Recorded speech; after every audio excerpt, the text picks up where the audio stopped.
Welcome to the R.E.A.L. podcast, where hosts Shane Kilby and Duane Murphy dive deep into the world of real estate agent life. From overcoming hurdles to celebrating success, join us as we explore the journeys of industry veterans and rookies alike.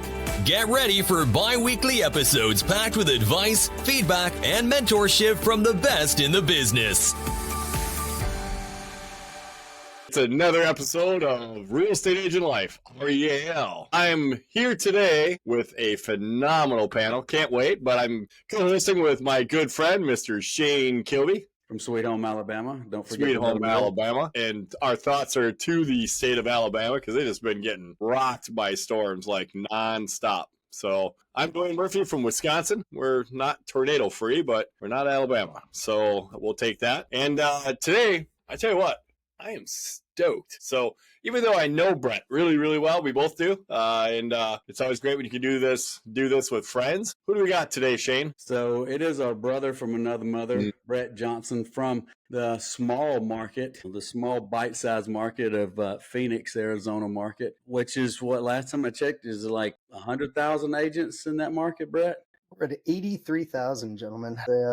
Hell of a time. He's got more agents in his market than I do in my entire market as a population. So Bret comes with a world of knowledge and expertise around the real estate industry, investments. You know, he's been in the game now. How long have you been in the game, Bret?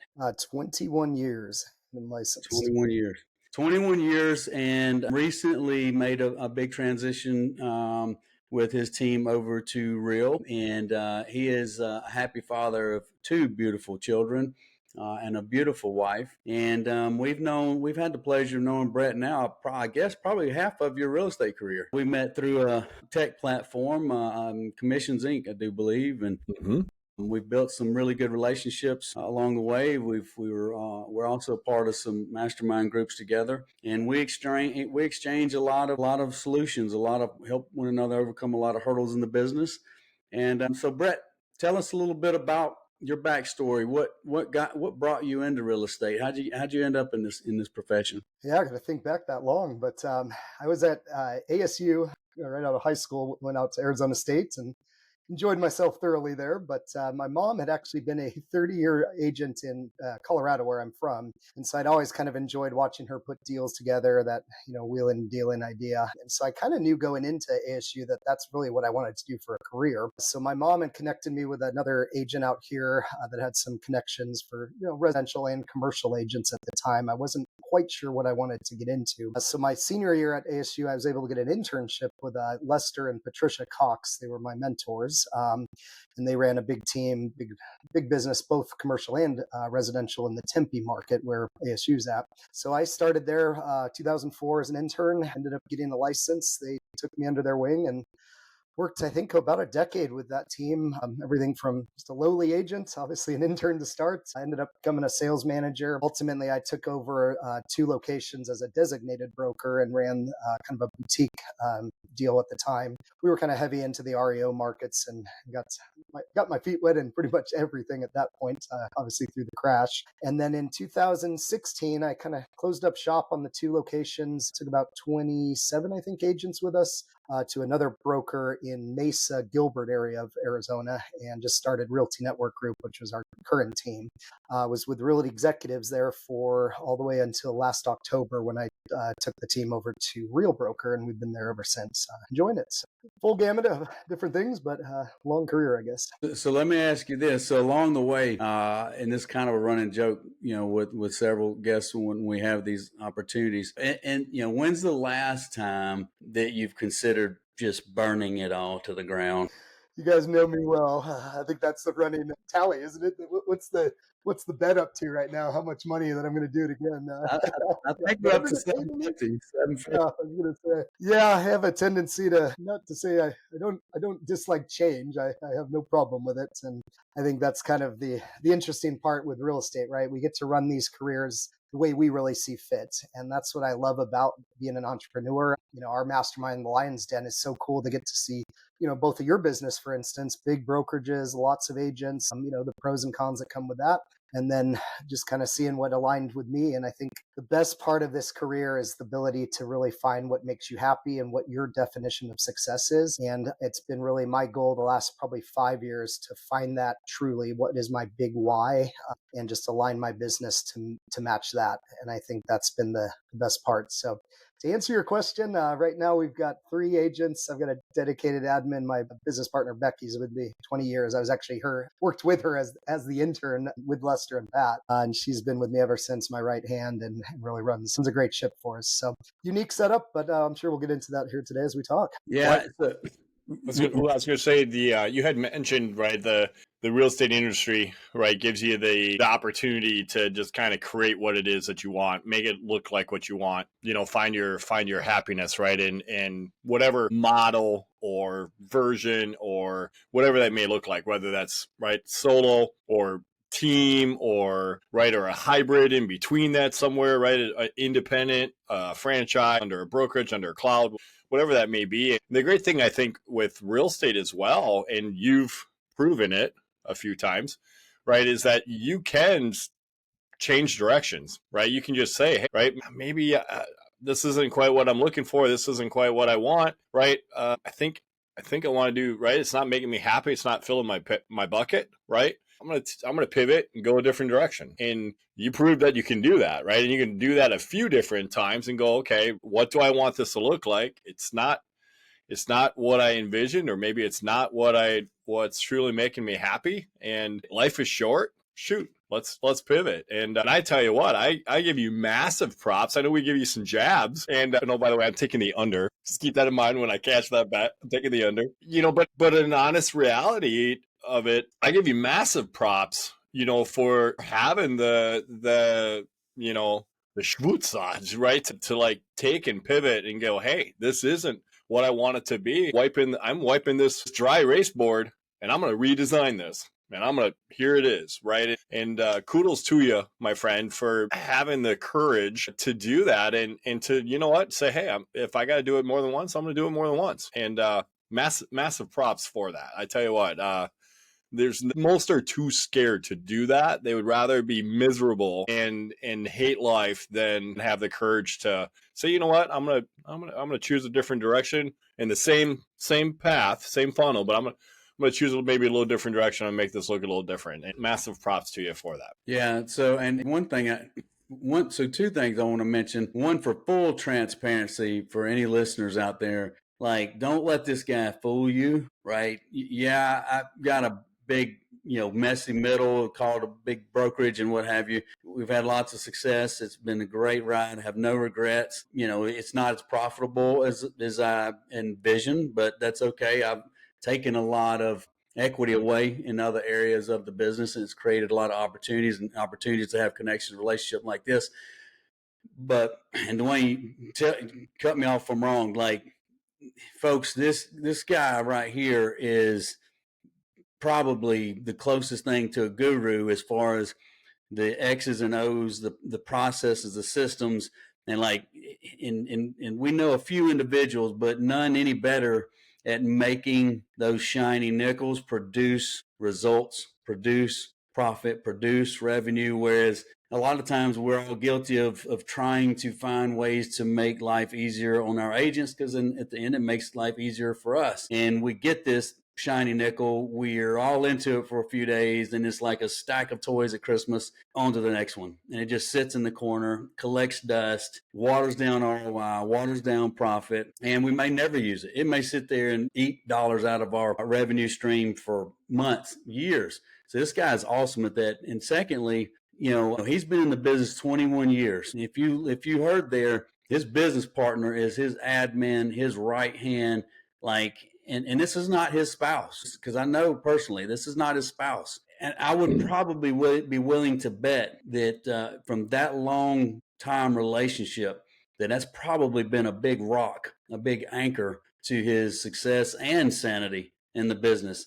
As agents, a lot of times, Bret, this, Duane, this, like when we come out of the shoot, we had some success. We're like, oh, we need to scale. I need a buyer's agent. I need some assistants, need some showing assistants and all these different things. I've seen all these fancy words. I need some of those. Bret, let me ask you this. So did you start out going, I don't need those things. I need someone to keep me between the navigational beacons. Or was that a tested, tried and true process of elimination? Well, I think it kind of fell into my lap, luckily. I mean, I got to say, I've had a lot of good luck. I guess we call it that, right? But it comes with the hard work that is behind the scenes. I'm blessed to really find this mentor in Les and Pat, and to be able to see how to run a business.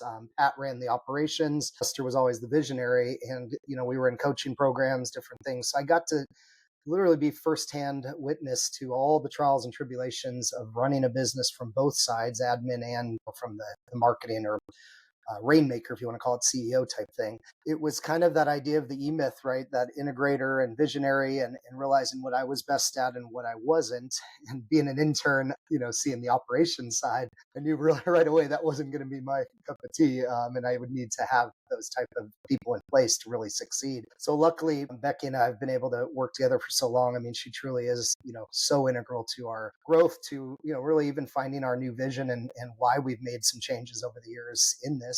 Lord knows we've made a lot of mistakes. We've spent a lot of money, lost a lot of money, different things. But I think just having that peace of mind now where I'm happy, I know the vision that I have, and I can be profitable without having my ego in the way of needing to sell those 500 homes a year and be number one. And it wasn't about the awards anymore. It was about, how do I find happiness? And if I got to go to work every day, is it a job, or is it something I find passion in? And I got to say, I'm truly happy again in this. I don't need to sell 100 homes. We'll do half of that this year, but all at a profit level that makes sense. I don't have the headaches and all of this stuff that, come with running big brokerages and teams like I used to. So it's just kind of finding your why. I think you start there. And then from there, I will say, nice thing is joining masterminds, similar like Lions Den, right? I get to watch you guys test a lot of these shiny nickels. I get to see the pros, the cons, and I'm very hesitant to jump into that. I used to be your shoes, right? I'd buy everything. I'd try it out. I've loved change. I love technology. I mean, that's something my mentor taught me and was always great at as well. But it's something that I don't need to bring on more headaches if I'm not going to use it. And I'd rather just kind of figure out what makes sense and just to grow upon that.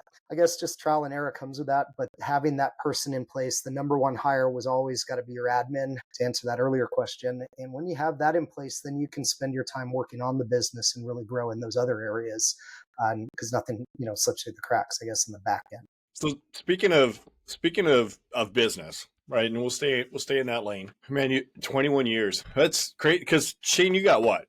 Yeah, it's 2006, so coming up on 20 years. I was gonna say I'm coming up on 20 as well, so it's kind of ironic that all three of us literally started all about the same time. Bret probably got a little taste of that market pre-crash.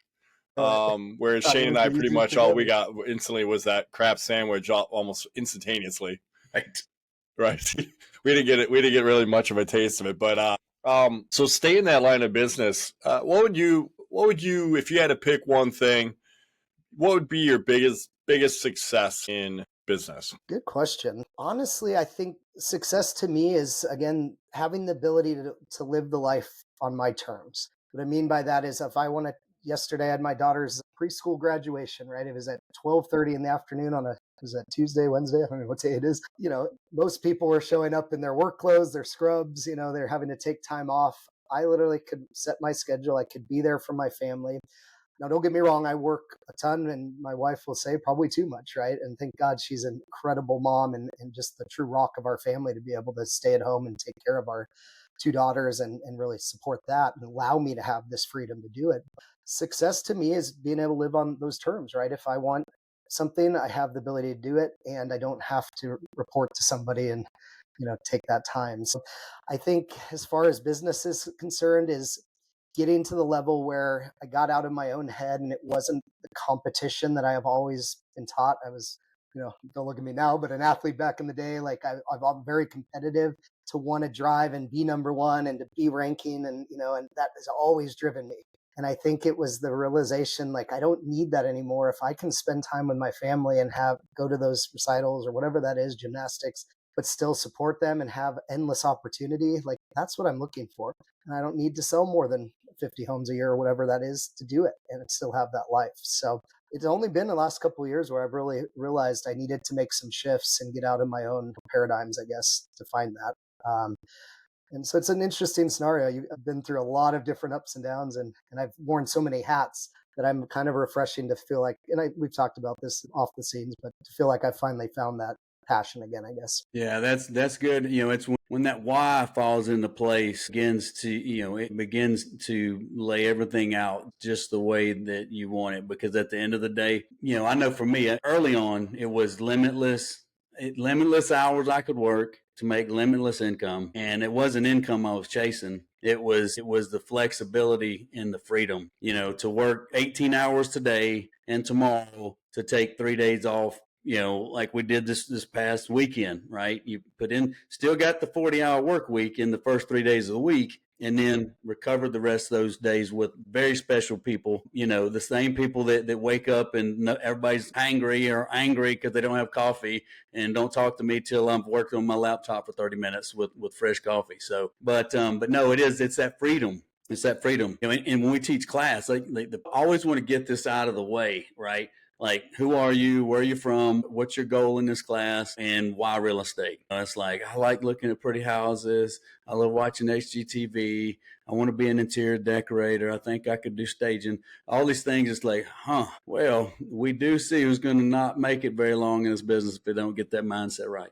Yeah. So thanks for sharing that. And it's also want to point out, like, if you listen to or watch this at a later date and time, and you have a team, or you're ever considering putting a team together, I hope that you pay close attention to know that you don't need agents to run the extra leads that you've got. If you're really producing success and results more than what you can handle, it's that key in that admin that'll keep your feet grounded and keep you happy at home. So what about the biggest success you've had in business? Like, I mean, you shared you've had big teams, right? You've had consistent success. We're all very well. That's why one of the many reasons we love hanging out with you so much. But what would you say your biggest success has been thus far in business? Well, we've had some huge years and numbers. I mean, profitability has always driven me. I think what I would say most recently is getting to a point now where the majority, and I'm usually pretty good at tracking my numbers. I don't have it in front of me now, but I would say that,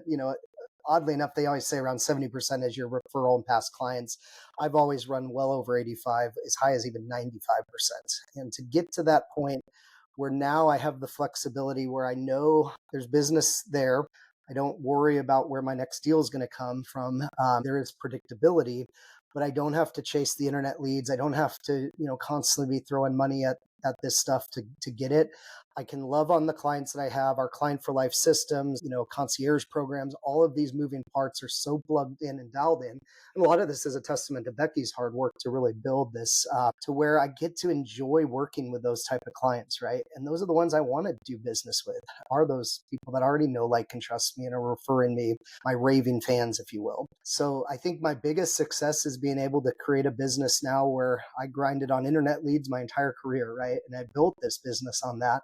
But now I don't have to do that anymore. And I find joy in being able to pick up the phone and talk to a client. Today alone, I've had 2 past clients reach out, what is my home worth? What are we doing? And just knowing that I could pick up the phone and talk to them, shoot the shit and have a good time. Like, that's the type of business I wanted for years, as opposed to chasing that Zillow lead that's, I'm just one of 10 agents they're talking to, right? So it's predictability, I think, with a way to know my systems will be in place and actually have the ability to work with the type of clientele. Very well stated. Very well stated. What would you say is to agents, or even myself or Duane, like, what would you say that there's one thing to focus on to build an 80-90% referral business? What would you say is the most important thing? Well, I think you always have to look at the lifetime value of the client, right? So we start with this mindset of, I don't want to work a certain price range maybe, or I don't want to drive an hour out of town to do that type of client. But in reality, if you service the client properly, the endless amount of income that can come from that opportunity is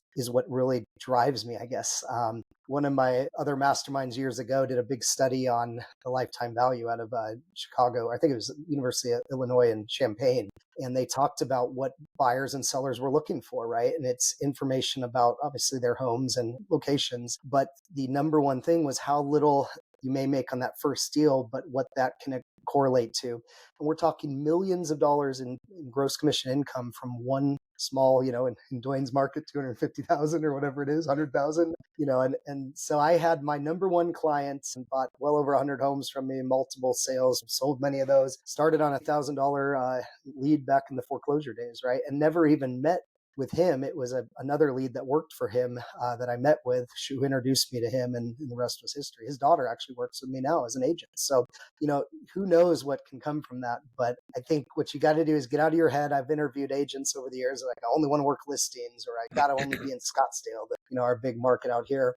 And in reality, if you service the client right, you do a system where they're, going to work your way, and you're not beholden to them, driving you all over the place and having to change your way, right? Then you can actually run this predictably and be excited about it. And so I actually still produce. I, don't have any problem sitting at a kitchen table on a listing appointment. I have showing agents now, but I don't mind showing houses. I enjoy it because I'm working with people that I actually like to, right? And so they're doing it my way. They're driving by homes first. They're letting me know when they want to see it. We know we're getting paid a certain amount because we have the systems in place. It's predictable. And that's what I enjoy the most about this, I guess. New agents just got to put the work in, though, too. Don't get me wrong. It doesn't happen overnight. Yeah. But I've done exercises like that before. I always called it right. It's like going to the board. I mean, there's different versions of it, right? But I've done the lifeline, right? Essentially the tree, right? That came off of an original lead, right? And I can remember one still that, right? It was a Zillow lead. Right. So way back, right, before anybody really knew what Zillow was, I was an early adapter with that. But it was a Zillow lead, right, that then turned into a home sale that they then referred me to somebody they knew.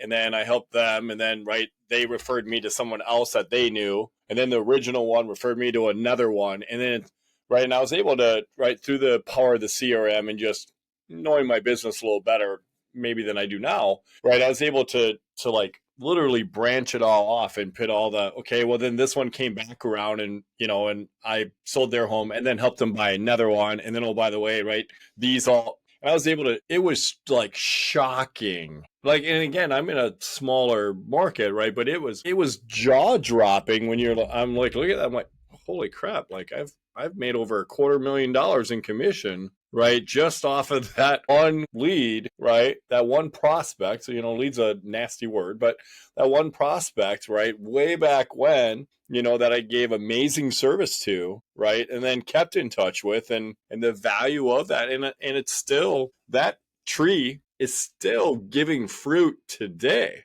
Mm-hmm. I mean, I've already, I do a little bit of production still to keep my toes in the water and lead from the front line. Hey, a couple of transactions, this year are from that tree. And that tree is damn near 20 years old and it's still giving fruit. No acquisition costs really, right? Either at the other point. None. So they already know you, love you, and trust you. Incredible. And you guys do such a great job with your client for life and, events and all of that. So yeah, it's always been interesting to me this was wisdom, I guess, shared from my grandfather and elders in general. But we talk about it all the time to the point where it's cliche about relationships. It's about investing into the relationship. But when you stop and you think about all of the connections, like just this call, for example, and how those dots connected, right? It's amazing because a lot of these dots, you guys are working a transaction right now from a referral from Duane from Wisconsin out to Arizona. And it's like, how did that come about? Well, you met it in Commissions Inc., right? So how did you both end up at Commissions Inc.? Well, this dot or that dot, it's the same thing with our transactions, and the fruits of those investments it's amazing. And I think it's easy today because we're just in a different, we sound like my grandparents because it's a different day and age, but it's so easy for an agent to bail themselves out in all of our systems and processes and pillars of opportunity. You can literally wait to the last 60 days, 45 days, even 30 days, 35 days before you're in a financial abyss and recover. right? Just that simple. None of the three, we've all three been in this for 20 years. The lead gen game and marketing game and business generation in general is different than when we started, right? We all started in the market crash. I don't know about y'all. I really didn't know that the market was crashing. I'm not going to lie. I mean, I would see headlines and stuff like that, but I had my head down. I was oblivious. Yeah, I didn't. I'm glad. I look back and I'm like, thank God we didn't have Facebook then, like we do now, or even Google or ChatGPT, because they had probably all said, nope, you need to go drive a street sweeper, instead of trying to make it in real estate right now. Because I mean, if we'd looked at the odds, like GPT, give me the odds of my success. Well, when it was high, and the market was great, you had a 13% chance of being successful.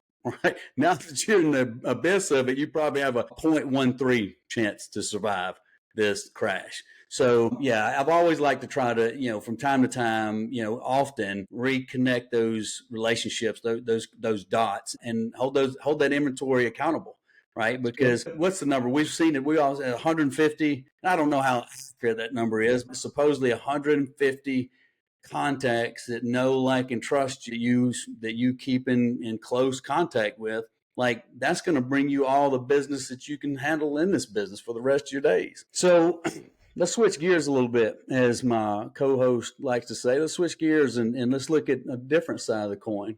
You've had a massive success along this journey. You've built UI. You have refound your passion. You're crushing it as always. I don't remember a moment that you weren't crushing it, but you're happy and you're crushing it, and that's awesome. That's very exciting to me. I'm glad to hear that. What has been your biggest failure in business thus far? We learn from our failures, but what has been your biggest failure so far? Well, I think one would be just not understanding models as well as I probably should have, right? I'm always quick to jump into something. I'll test anything and give it a shot. And maybe to my detriment, I'm too much on the fly with that. So, I've tried things where I could run a brokerage, hybrid, teams within teams, 100% teams under my, I try it all. And I think, I'm a people person. I always love coaching. I love mentoring agents. So if I feel like there's a way that we can both beneficially win, I'm open to it, right? And I think part of my faults there are understanding the profitability that comes when you're switching that and you're not rigid with your models, right? And so mentors of mine have done it. Nope, it's my way or the highway. We stick to this. This is what keeps food on the table. This is how we're able to generate business, and we don't deviate. And I think that probably there's some things to be said with that, when you really dig into the numbers and go that route. So I would say probably profitability for many years just wasn't there. And if I had it to do it over again, I'd have looked at maybe other ancillary ways, title, mortgage, stuff that you guys are well versed in, right? If you're going to run those brokerages, you got to truly understand that. But I think the other downside to mine is I still have a passion to work with the clients. While I don't have any problem working on the business and I've stepped out a little bit, I think what's really drives me is I like to work this business still. I enjoy the people side of it. I just need time with my family as well. So to be able to have systems in place now, maybe I was slow in putting those together, or maybe I was just testing waters and wasn't fully committed to what I should have been and just stayed rigid. Now I feel like I found what makes me happy. The profitability is there. It's just a matter of you always have to, when you fire everyone and start over and you've got a lot of lead flow and a lot of expenses, right? You've got to cut that quickly. Otherwise you bleed slowly out. And that's where I've probably had the most recent, as the markets have shifted. But obviously, thank goodness I've been able to get through all of that and still standing and still have a smile on my face as best I can most days, I guess. And that's because you held on to your admin. Honestly, I gotta say, I'm still lucky. Had Becky gone or something happened there, it's another headache that I would definitely be a tough day to have to deal with, I suppose. So yeah, good point. So with the successes, the failures, obviously there's a path that got groomed there a little bit. You said, your mom was in real estate back in the day, but when you look at where you are now, right, in life and in business and what you've done and created and are still doing, what's been your greatest influence in that and on that? Well, I always have said my parents, number one, right, like raised me the true role models that I look up to. I mean, I talk about my dad and the stuff that he's taught me over the years, my mom, obviously in the business and just in life. but I believe in coaching, right? I think in anything, maybe it's my sports backgrounds, like I'm not going to be the smartest person in the room at any point, or I'm always going to need improvement. And I can't do this on my own. So I think what luckily my mentor taught me early, and I was able to fall into that situation, right? And I have a coach 24/7 essentially on a team. I think you have to find the coaching, you have to find the mentorship and pay for it if that's what it takes, right? I still pay for coaching because there's a quicker way to do this. There's a lot of mistakes we've done that these folks have done time and time again, right? We don't have to recreate the wheel. We just got to simply copy what works. And so I believe coaching is the number one thing that anyone can get into.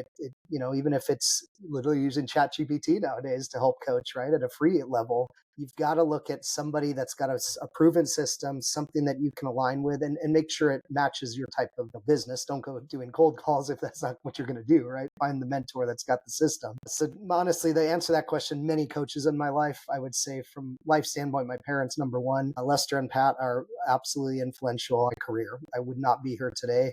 And I pretty much owe my entire career to them. They were truly everything for that. So I still talk to them as much as I can. I owe them another call here one of these days sooner, but it's great to be able to still be in that business. Yeah, it's good to you are a true, industry icon, industry role model, because I mean, that's I'd come across a quote or, just a piece earlier today or this morning. And it was about, so many, and I'm sure in every industry, but so many in this industry come up through the assistance and the help and development of someone else, and then they move to this next level and act as if they portray as if they just created all of this success and aren't humble enough to give credit where credit's due for whatever fear that they may have from making that known. I've always thought that it was a great thank you, and a way to show that gratitude and appreciation is to always make those people known and recognized for that. Absolutely. So Bret, I know you got a crazy schedule and a family to get back to, as you just had a little one graduate. Was it K5? Was it preschool? Heading into preschool garden here next. So yeah, one of those. My mother-in-law told me, our 10-year-old now, she told me when she hits first grade, it's all over. And that's been the fastest 4 years. She's going into fifth grade. She was just now fighting. I was just now dealing with the mask of K5, and now she's going into fifth grade. It's amazing. She also laid down today on video that she's getting all A's next year. Well, she got 4 A's and 1 B this year, and she said, hey, my fifth grade, I'm getting all A's. Hey, she's taking the prisoners. She likes the way it pays. She's got some pretty good closing bonuses in there. It's teamwork with her and her mom. It's the relationship they have is interesting, but it's definitely one to be respected, because they both may be crying, but if you try to intervene, you will be crying. So you got to pick your battles and choose wisely. Bret, very grateful for your time today, as always, and it's always a good time to connect. Looking back at the last 21 years, what is a key piece of advice that you wish a younger version of Bret would have known, or Duane or Shane or someone else that's coming down that same pathway? What's something that you can give back and contribute, to a younger version of yourself coming down this same pathway? Well, I mean, there's a million ways to answer that, right? I guess from an agent standpoint, if you're just getting in the business, to go on that angle, I think the number one thing that has been crucial in my business, outside of those coaching and mentor relationships, right, we talked about earlier, is working a CRM. As dumb as that may sound, we talked about how we met, right, and the relationships and how this business is everything around that. If you're not using some type of CRM and technology that keeps it all together, keeps it flowing, automations aside, I mean, that is the true key to real estate, in my opinion, because you can have the best coaching, you can have, know everyone, know, like, and trust you. But if you're going to drop the ball or let things slip through the cracks, like, you're just leaving money on the table. So I think that's something I still do to this day. We've had many different ones. Sync how we first met, right, guys? But stick to that. There's no right one. It's whatever you're going to use. You've heard the cliche, but use that, drive your business, and just keep going with those things. It's probably the number one thing of advice I'd give, especially on a new agent. Yeah. Well, folks, whether you've been in the business 6 weeks, 6 days, 6 years, 16 years, like you've heard it from, a very successful seasoned agent, right? If those relationships, your best friend or the relationship you haven't met in business yet, if they mean something to you, you need to have them in a place that their relationship is protected. And I do believe that's in a CRM. Whichever flavor you want to go with, it doesn't matter. They all do the same thing. But get one that's going to, not allow you to drop the ball with that relationship, because you may never be able to replace it or put it back to where it was. Yeah, that's such a huge nugget that I think gets overlooked in the world of the gram and talking and I don't know, whatever else the kids call it, but the world of Facebook, and it's, well, I'm Facebook friends with them, and it's like not the same, right? And there's some that are, well, right, they even keep that part separate. And they're like, well, I'm not even friends with them on Facebook. I'm like, how do you stay in touch with them at all then? Because you're not using your CRM, right? But the CRM, just to elaborate on your point there, man, after a little while, even in the short go, but like that 3 to 5 year mark, typically, man, that's what makes this business easy. Everyone's like, oh, real estate's so hard. Oh, like that is the easy button. If you got your CRM dialed and you're using it religiously and you got it up to date, and I mean, that is truly, right? I mean, you said it, 85% or more of past clientele. It's the keys to the kingdom. The keys to the kingdom, right? It's you can't get an easier way to make a lifestyle that most are envious of. And it's the CRM that does it. Predictable income. Wow. It was one of the, I say it all the time, right? When I have a new agent class, like one of the biggest regrets that I have, right? Early in my business, I had started with top producer, right? Because my broker's like, oh, you got to have top producer, you got to have a CRM. Because my agency at that time, right, even though it's one of the largest around, didn't provide a CRM, didn't provide anything free. So I had to go pay for it. So right, I'm buying top producer. I'm not making any money, none, zero. Right, there's no leads. Right, I don't know. They're like, there's a phone, there's a desk, and a chair. Like, I don't know, go call someone, right? Go sell a house. And oh, by the way, go pay for the CRM and go pay for this and go pay for that. And so I, after like 6 months, I'm like, hell, I can't even afford my mortgage, my car payment. I keep paying gas in my car, much less pay for this top producer thing that I don't know how to operate. That I'm not top producing on. Yeah, so I dropped it. I got rid of it, right? And it was another year or two before I really got going on a CRM of any sort, aka, right, Commissions Inc. back in the day. And like all that clientele from there to really getting dialed into a CRM, I kind of pissed them all away a little bit. And it's like, and it made the business a lot harder than it had to be. And, and now knowing what a lifetime value, to steal your wording, right? The lifetime value of a client, right? That of most of which turn into friends, right? Friends and family to us. Boy, I mean, it's almost immeasurable. And, you knocked it out of the park there with that CRM. Woo. Yeah. So, Bret, we don't want to take any more of your time. So I could take all of your time, but yeah, if all three of us got jet, I mean, we were talking already 30 minutes before this sucker started rolling. You know how much we talk when we get together, So Bret, let me ask you this. So if someone's listening or consuming this podcast now or into the future, what's the best way for them to reach out to you, whether locally or halfway across the globe, to connect for referrals or just to pick your brain on business in general? Yeah, I'm an open book. I always answer my phone. You have my direct cell phone. It's 602-502-6468. I've got a video blog, Real Estate with Bret. It's Bret with 1T.com. Watch some of my videos, get a sense for just coaching and various things. I do some agent training too, just more of a passion of mine. We call it our Better Together Academy, but you can check some of that out. It's bettertogether.academy for a lot of trainings, free resources. And I've got tons of different videos and things too, if that helps anyone. But just give me a call, text me, whatever's easiest.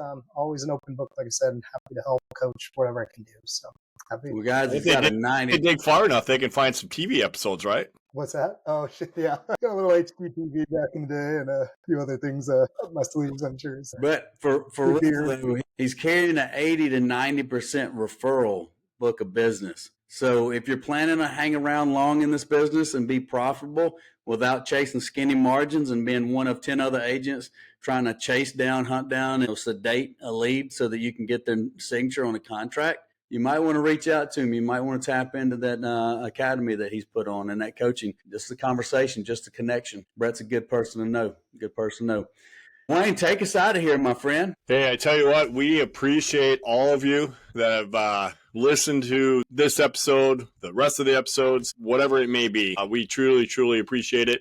It's because of your love and support that this keeps growing, that we can talk to amazing people like Bret and bring you talent from all over the United States, and actually United States and beyond, because we have across the border. So across the board, an episode, so it right beyond the U.S. even. So if you like what you're hearing, please subscribe. If you feel the need or you feel moved to do so, we always love a 5-star review. Helps us grow in that algorithm out there in Google land. And hey, from everybody here at Real Estate Agent Life, R.E.A.L, this is us saying goodbye and saying peace. Peace. Thanks for joining us on this episode of the R.E.A.L podcast. Don't forget to connect with us on YouTube, Facebook, Instagram, and TikTok for more exclusive content. Keep striving for success, and we'll see you in the next episode.